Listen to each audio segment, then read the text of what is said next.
Well, hey, buddy. This is Drunker Ray again. Uh, Last time we talked or whatever, you mentioned something about uh, basically your strumming and such. So I've thought about that over the last couple of weeks and whatever. I want to offer this is basically what I think of when I'm strumming, or better put, strumming is just one technique that you're using your right hand for. And the way I'm kind of putting that is that a lot of these instructionals or whatever for guitars, they concentrate on the left hand and making the chords or playing the scales and doing all this other kind of stuff. But that's just all fine and dandy. But you know what? Those don't do anything unless you have the right hand that's back here exciting those strings that that your left hand, the notes that it's creating. It's not going to do any good without a right hand to sit there and excite the strings. Okay, so that's what this is about. It's like how to properly use your right hand. Strumming is one of them. Okay, so I'm going to start first. I guess I'll start first with just what is the motion that your right hand is taking. And particularly with the strum, like you were talking about, the way I classify it is that the downstroke on a strum is like a flick. It's like flicking something off of your fingers, and I know that everybody's done it. They've got something that's unpleasant on their fingers or whatever. Maybe they have water after they've used the vanity or whatever. And there's not a cloth. You flick the water off, right? That's what that motion is, and that's the downstroke. The upstroke is more like a plucking. It's like what you would do if you were plucking weeds out of a garden. You pull up. I want to just sit here and let you kind of see what I'm doing. Is that both the flick and the upstroke. It's like if you look at it's as much a part of my forearm as it is my wrist, right? And as much of how I'm holding it. So the whole idea is when you're flicking or when you're pulling like this, you want your hand to be absolutely as relaxed as it can possibly get, right?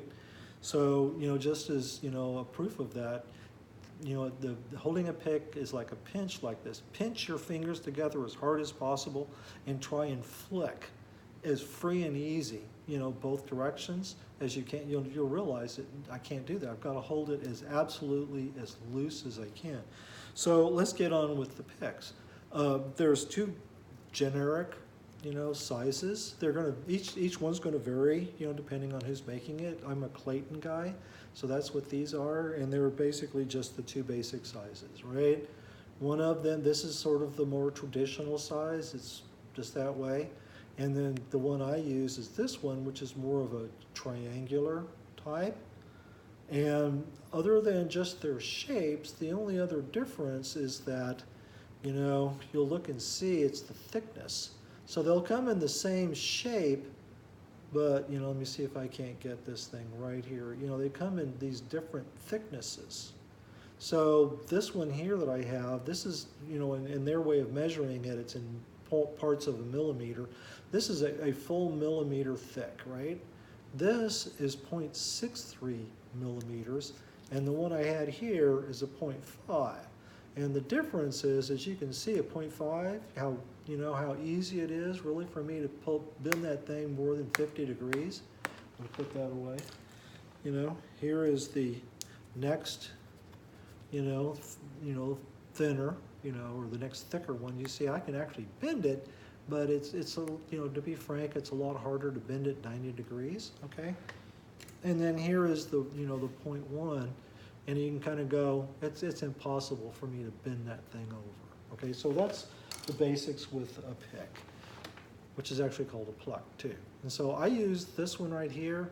It's a good blend between being, light and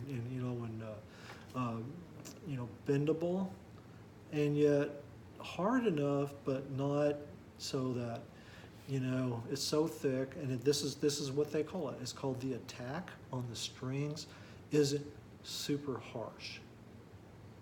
So that's basically what you're trying to do, is you're trying to define your voice with your right hand, because it's what's making the music. Again, your left hand is providing your right hand something to choose from to play. So it's like how hard you hit it, or how soft you hit it, or how sweet you hit it, or how rude you hit it. That's going to show up, right? And that's what your right hand is doing, okay? So after just holding the pick, again, okay, holding the pick, I put my, I like the big fat guys because they fit right here on my big thumb. And then I take, this, my finger, and put right over the top of it. So as you can kind of see, it's kind of like right there, and kind of like that. And at times it'll, while I'm playing, it's subconsciously that happens. You notice how my fingers can get more parallel.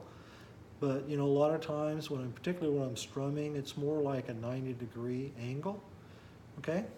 So that's that. And the reason why, again, why I like the big ones is I'm going to press this really hard for a second. It's because I can hold this thing as light as possible, and it tends to want to stay in my hand, you see? And what it is, it's just the natural oils in my finger create, enough friction to hold the pick, which means that while I'm trying to, play and be very fluid, and relaxed, just the natural oils are going to hold that pick in place, right? And that's what you want, okay? So the other part about this is, now that I've talked about, holding the pick, and again, a big one's also easy for, your hands move around, is like, what am I doing with these other three fingers, right? And there's this whole gambit, this whole variety of it can go from here all the way up and into here, right? Or, kind of like combinations of this all the way out. This is sort of what I call the winged position.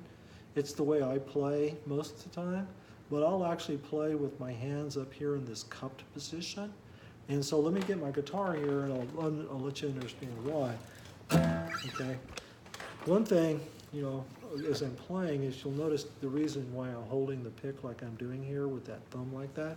If you actually look down it, you'll notice that my thumb is pretty parallel to the strings, right? Okay, just note that. So, when it comes down to, playing or strumming these, strumming is that when I'm playing, you're actually going to come down a little bit, and you're going to go up a little bit. That's just thing. Well, when you go down and you have your fingers out, notice what happens is you start tapping the top.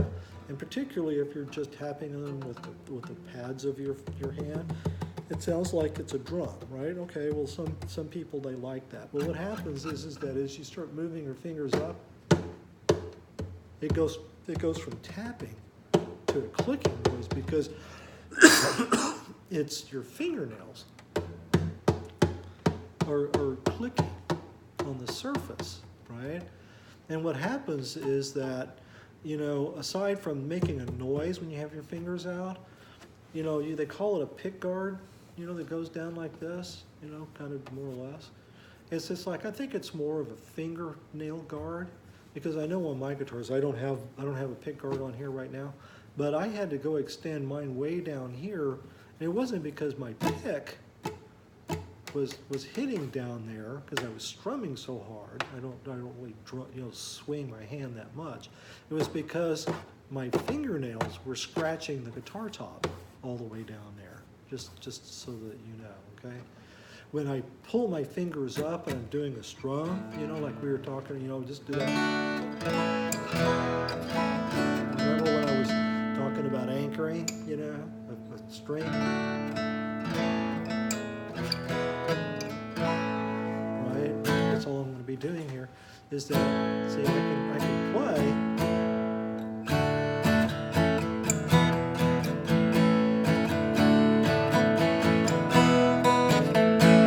I can do it both ways, and just like that anchoring, notion I was doing up here that I mentioned, you really want to kind of do the same thing with your right hand, and that's what I'm actually doing.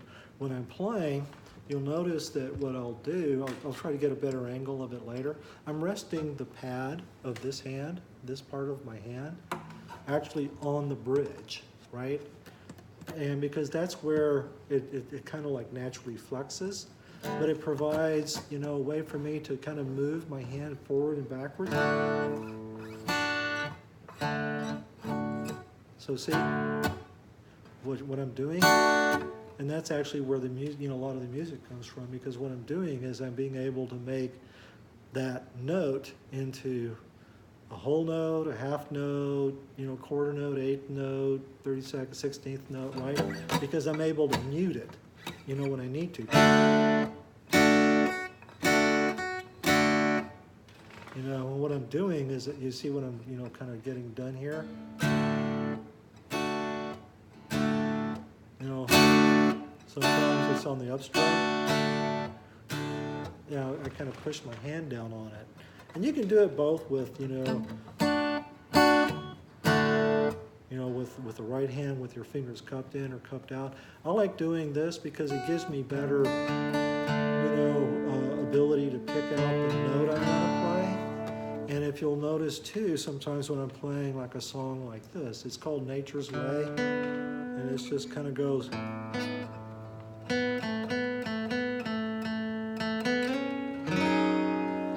That's a dominant seventh.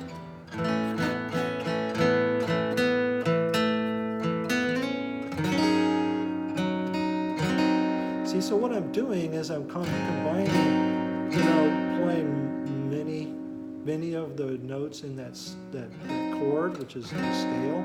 But what I'm doing is I'm picking out.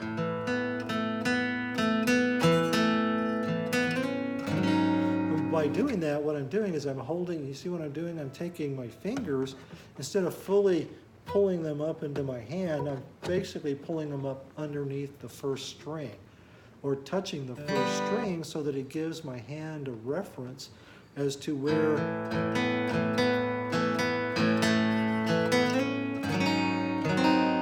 you know, where it is that I need to play.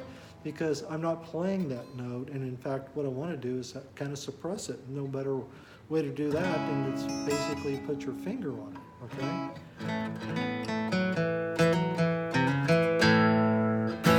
You know, so sort of that whole idea on taking that idea of anchoring so that you can move your hands around. You know, part of what I do also when I play up here, I might actually use, I want to just mute the bottom strings on a bar chord. A classic tune, just in the minor, the major, which is the fifth.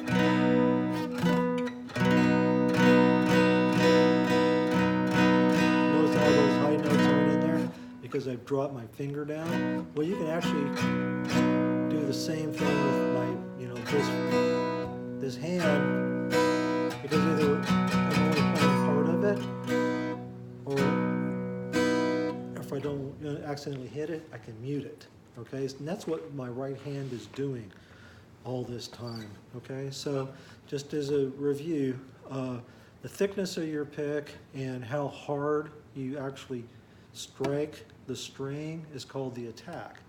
And you know, I'm sure you've heard it a million times and have 1,000 different songs you could probably, you know, quote, as though some of them are just, you know, there's just classic rock and roll or hard, you know, the attack is raw and it's big, right? As opposed to, you know, very sweet songs where it's a very light deal. What I'm going is that by holding the pick this way, and understanding that, you know, in some cases, all you're doing, you see, that whole thing about doing just a scale. See, it's an up, down, up, down, up, down, up, down, up, down, up, down, up, down, just like it's, just like a, see how it sounds different? It's because when I'm coming on the up,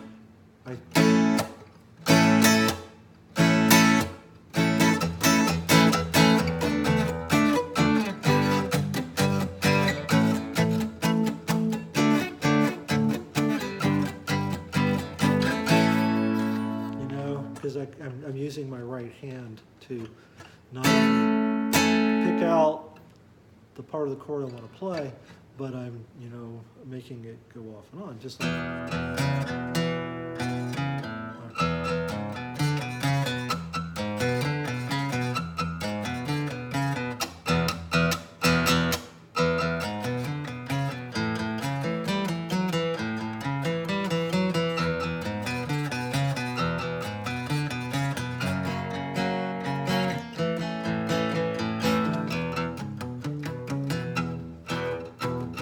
See what my hand is doing?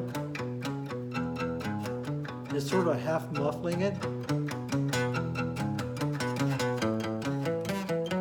But more importantly, what it's doing is it's also muffling all of the strings that I don't want to ring out.